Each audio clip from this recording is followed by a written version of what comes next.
Go to sleep. Oh, I wasn't talking to you. I was talking to my computer. You see, I can't use my hands. I've got spinal muscular atrophy, which is a form of muscular dystrophy, which means I'm one of Jerry's kids. Or at least, I was one of Jerry's kids.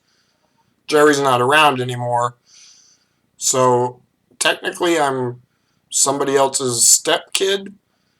Uh, that's not right. Anyway, it's all beside the point, which I'll get to pretty soon. But the main point of this story, in a roundabout way, is due to muscular dystrophy. Not just the disease, but the organization. They introduced me to some pretty cool people. I've never been able to take a free step, and because of that, I was a poster child for a while. I know the person talking to you right now, not really poster worthy, but I used to be cute. Anyway, during those days, I got the chance to be on TV quite a bit.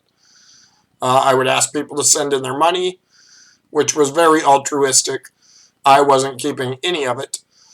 But in those days, I would go down the night before, hang out in the bar. Well, this was after I grew up a bit, and hobnob with some of the people that help raise money. Now, a lot of those people that help raise money are firefighters. Firefighters are a wonderful group of individuals who put their life on the line, and I got to be one of their sort of insiders. I would see how they did things when they weren't on duty. Now, that's my favorite time to hang out with any professional, when they're not on duty. And let me tell you, off-duty firefighters know how to have a lot of fun. We ended up being pretty good friends.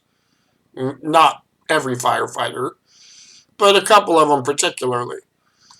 And one of them in particular, I would hang out with even outside of muscular dystrophy. I was down in the Tri-Cities one night, hanging out after a hockey game or some event, and we were singing karaoke. Now, there's that old verb adage, nothing good happens after midnight. Well, I proved that wrong. At least they proved that wrong for me. You see, I was about 4 or 5 beers in. Don't tell the adult kids. I don't condone drinking. But I was 24, 25. And that's what 24, 25-year-olds do. Especially when they don't have to drive, because the karaoke bar was at the hotel. So I was out belting some Jim Morrison.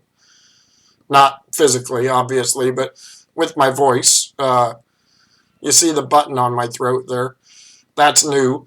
When I was 24, 25, there was no button. The button now helps me breathe, allows me to talk. Back then, I was just gruff and had a gravelly voice. Voice is pretty much the same these days, but I don't stretch it quite so much. And anyway, as I was singing, no one here gets out alive. My buddy's boss came over, sat down at his table. Now, I don't know if he was his direct boss or just somebody higher up on the chain, but this guy was a fisherman. My buddy was a fisherman. I am a fisherman. I mean, I don't use my hands to reel the fish in or use my shoulders to hoist it up on the deck, but I like to be around when fish are being caught. I like to use my knowledge. I like to use my eyes. I like to be out on the water. Anyway, my buddy started telling his boss about me being a fisherman while I was singing, drunk in a bar at 1 in the morning. Well, my buddy's boss, pretty cool guy, was deciding to take a bunch of people to Alaska for a week to fish halibut. Now, I'm a smallmouth bass, trout in a local pond sort of guy. And he was talking about one of the biggest fishes in the sea in one of the most beautiful areas of the world, and he ended up asking me if I wanted to join them. I can't even walk down, hoist myself onto a boat. He was offering the assistance of his entire crew to deal with me physically for a week. And this is because I was out having a good time. Oh my goodness, it was unbelievable. So I couldn't say yes right then. I mean, I was drunk. I didn't know really what he was asking me. So I asked for permission to wait 12 hours. I said, man, give me 12 hours and I will say yes or no. Because I'm scared. I'm nervous. I need a lot of help.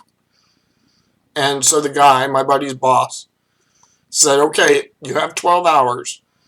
Here's the deal. If you say yes, I'll pay for your buddy's plane ticket. I'll pay for your plane ticket. And you won't have to worry about a thing for a week.